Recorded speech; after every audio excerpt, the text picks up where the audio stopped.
my name is Tori and I'm back sitting down to film a book review for you guys. I am so sorry that I haven't filmed a video or posted a video in so long. My life has been absolutely crazy with school and everything, but today I am back filming a book review for the wonderful Fallen Kingdom's fourth book of the series, Frozen Tides. I actually filmed this book review before and then I uploaded it to my computer and I started editing and I was like, wow, why is it all in slow motion? It is because it was on the wrong setting in my camera, so I'm back filming it again today for you guys, and I'm happy to do so because I love this book so much. I've actually met Morgan Rhodes before, and she was so amazing, and yeah, she's an amazing writer. I love all of her books, and words. Without further ado, let's get started. Okay. If you haven't read the Fallen Kingdom series, and if you haven't read Frozen Tides by Morgan Rhodes, stop watching, go read them, and then come back and watch this video, because this video is going to be filled with spoilers, and I don't want to spoil it for any of you guys. Okay, continue. Okay, so what I'm going to do for this book review is just go through all of the things that I loved and didn't love so much about the book, but I mostly loved everything. Okay, what I want to start with is Jonas's role in the book. I love Jonas so much. He is one of my favorite characters. I think that he's so unique and he's so strong-willed, and I honestly have like a lot of respect for him as a character, and I just love the way that Morgan Rhodes writes him. Like, he's just so amazing, and his love for Pelsia and everything, it just, I adore Jonas. And what I didn't like so much was his role in this book. I felt like it wasn't as strong as all of the 3 books before this one. And I don't know why I got that feeling, but I just felt like, oh, like another chapter from Jonas, you know, like he's just with Nick the whole time. And I love the new relationship that Jonas and Nick have. It's amazing. They're like little bickering or whatever, and now they're getting along towards the end of the book, and I love it. But I just felt like Jonas's role wasn't as strong, and I don't know why I felt like that, but I don't know, I'm excited to see him in the next book and where his journey goes. I felt like his journey, besides losing Lysandra, I don't know if I'm saying that name wrong, I can never say it right, Lysandra? Let me know in the comments below if you know how to pronounce it, but I feel like his role with losing Lysandra and everything when she died was just him grieving, and that's so important for him to grieve, trust me, like I know, and him dealing with the betrayal of Felix in the book before. Another thing I loved Felix's character. Holy crap, he was amazing in this book. I got to see him like develop, and his character development was awesome. Like, I loved him so much, and when Jonas rescued Felix, it was like amazing. But yeah, so like, I don't know, I just felt like he was grieving a lot, and Jonas needs that, but it wasn't as, I don't want to say, like, he wasn't fighting the whole time, he wasn't doing all his badass stuff that he always does, and I'm excited to see if that happens in Crystal, I said that really weird, in Crystal Storm, and I don't know, I didn't really feel like Jonas's role in this book was as big as the other characters, but that's just how I feel about it. Let me know in the comments below. What do you guys think about Jonas? He's one of my favorite characters and I love him. But yeah, he just wasn't that, it wasn't that powerful, if you know what I mean. Okay, speaking of Lysandra, the next thing that I want to talk about is Lysandra. I have never had a really strong connection to her as a character. She's just kind of been there for me. And I loved her relationship with Jonas. First of all, so I shipped Jonas and Cleo together a long time, like throughout the first 3 books, and then I started to ship Magnus and Cleo, so I had to deal with that, and then, okay, I'm still recording, I had to make sure, and then, but when Lysandra came in and they started flirting with Jonas and everything, and she, like, admitted that she loved him and everything, I started shipping that, and so, yeah, I don't know, I just felt like, I don't know, her relationship with her brother was amazing, and her dealing with her brother's death and everything, but I never connected with her that much as a character as I did with all the others, so her dying wasn't like a huge dramatic me bawling my eyes out moment, but I think watching Jonas's reaction was the worst. It was the worst, and that sounds terrible. But yeah, like, I feel like it wasn't her time to go, though. You know what I mean? Sometimes in books, there's the end of the road for a character. And I write a lot, so, like, I know what that feels like. But I just feel like her journey wasn't over, and I wish she wouldn't have died this book. But trust me, I know the feeling when you just need to, this is going to sound terrible, but when you just need to, like, kill off a character. It's, I don't know. But yeah, I just feel like it wasn't her time to go, and this is also going to sound terrible, but I feel like I love her now, like, more now that she's gone. Does that make sense? I don't know, but that's just how I feel about Lysandra's character as a whole. Let's talk about Amara. I love Amara so much, but I hate her so much. She is so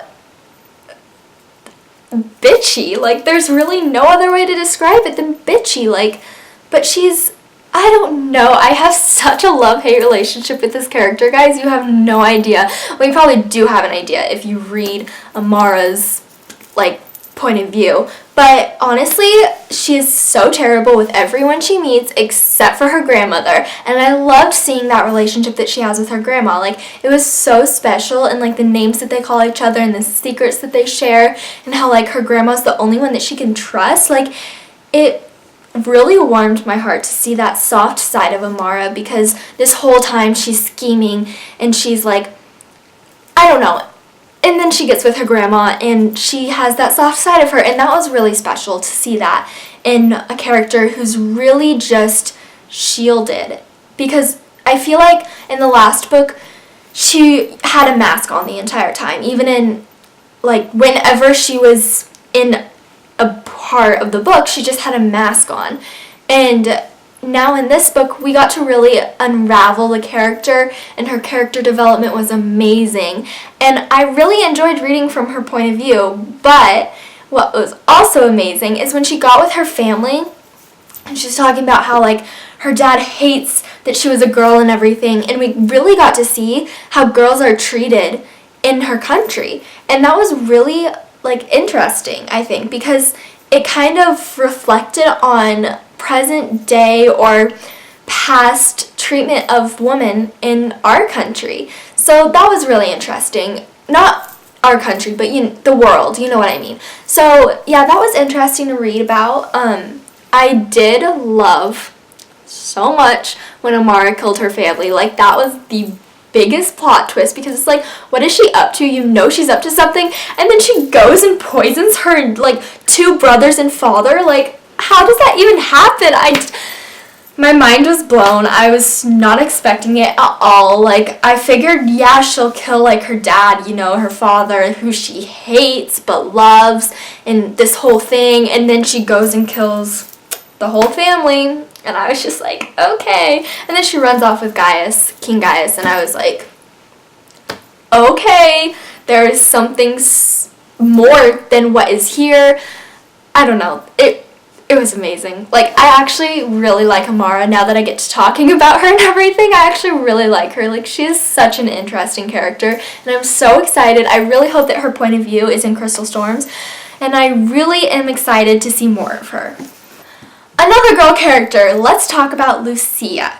Alright, so in the beginning of the Fallen Kingdom series, I really liked Lucia. She was such an amazing character, and her discovering her magic and learning the backstory of her, like, when she was born and everything, that was really interesting for me. And then Alexius came in the picture, and I loved their relationship so much, like, so much, and then Alexius died, and Lucia just went off the deep end, I feel like. And now, in this book, I honestly didn't like her that much. I felt like, now that she's with Kyan and everything, I don't know, guys. I just felt like her story just had a block to it. Like, I don't know, because I really do like Lucia, and I really did like Kyan as a character, but the whole, like, her fighting, like, kissing Magnus, and then fighting him, and, like, going into his mind and making him tell the truth, to her fighting and with her magic Cleo and Nick, and just the whole thing, like, it just, I know that's what Lucia would do, but it just made me miss this princess who is discovering her magic, and obviously that's never going to happen again because now she's kind of a badass. But I just didn't feel like I liked her character this much in this book. And so, I don't know. I am excited because she went to like the city of light or whatever it's called, and I'm really excited to see where that takes her and where that takes her character in the next book. So yeah, that's how I feel about Lucia. Alright, now let's talk about Cleo. Cleo is actually, besides, oh my god, I have so many favorite characters. But Cleo really is one of my favorite characters. I feel like she has been through so much since the first book. Like, it's crazy how much she's been through, and she is still so strong, and she sticks to her opinion, and she's living in Limeros, which isn't even her home, and Oranos is over there, and she's choosing to live there because of Magnus, and she thinks that there's more to Magnus than his mask that's on all the time, and she wants to take that mask off him and just like show him that it's okay to take your mask off. And she does that, and he does with her. And the scene where they got together was so beautiful. I seriously was so happy, like, talking about it right now. I'm getting all giddy because it was so well written when they confessed their love for each other, guys. It was so beautiful. Not only does she believe in Magnus, but she believes in everyone around her. Nick, Jonas.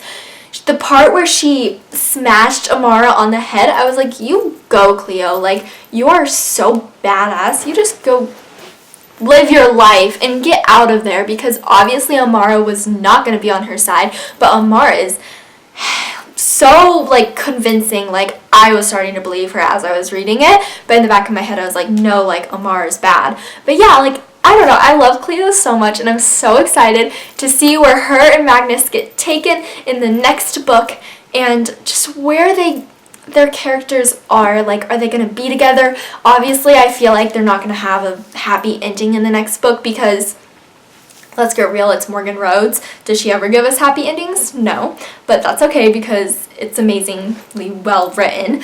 But I don't know. I love Cleo so much. She's honestly one of my favorite characters, and I've said that about every other character that I've talked about, but still, like, I love her so much. And speaking of Cleo, let's talk about Nick. So Nick is honestly, I love him. I love a lot of characters, guys. I've been saying that over and over again, but Nick is like, he just wants Cleo to be happy, and he just wants to protect her. And I was just reading the last page of it, and it was like, Nick said something like, whatever I can do to protect Cleo, I will do it. And I was like, baby, you're so right. Like, he's so amazing. And the whole thing with Prince Asher was just so heartbreaking, but I loved how throughout this book Nick got to like discover who he was, and he got to like really accept who he was, and that it's okay for him to love Prince Asher and have those feelings about Prince Asher. And it was just so beautiful and really well written. Like, Nick's character is just amazing, and I love how we got to see, like, I don't know, like, his character development from Fallen Kingdoms is just incredible. Like, it's really amazing, and I love reading Nick's character. Like, I love reading about him, like parts of the book where he's in, and yeah, I don't know, Nick is just really amazing. Like, I've said amazing a lot in this video, but he is amazing. Okay, that's the last time I'm gonna say it. I'm done. Not amazing. He's really incredible. There we go. Okay, the last thing I want to talk about is the end of the book. That last chapter, oh my goodness, the plot twist, and the Prince Asher is there, and he's alive, and Nick can't even talk, and Jonas is like, who's that? And Nick is like, that is Prince Asher. And I was like, is this a dream? Like, is he seeing another ghost? And then Jonas sees him too, and I was like, he's alive. And truthfully, I honestly always believed that he was alive. Like, I just had this feeling because honestly, like, I want to say, like, what character actually dies, but in Fallen Kingdoms, everyone dies, so yeah. If Crystal Storm doesn't start off with Prince Asher being there, I will be mad, but I will still read it because, let's get real, I have an obsession with Fallen Kingdoms. For this video, thank you so much. If I were you, I would definitely go read the Fallen Kingdom series. If you haven't already, I highly recommend it. Obviously, if you've watched this video, you have read it because it was full of spoilers, but still, go read it again because it's amazing. Thank you guys so much for watching. I know that I haven't posted a video in so long, but I have a ton of book reviews coming up because I've been reading my booty off. I've been reading so much, so I have a bunch of book reviews. Leave it in the comments below if you read Fallen Kingdoms and what are your thoughts on it. Did you like it? Did you like any of the characters that I talk about? Did you like any of the plot twists that happened? Anything. Let's have a conversation. Leave it in the comments below. Give this video a thumbs up if you did like it, and you can subscribe if you want to see more book reviews because I have like 4 coming up. And yeah, thank you guys so much for watching and for sticking around through this long period where I haven't posted a video. I really appreciate it. As always, keep smiling, and I will see you guys later.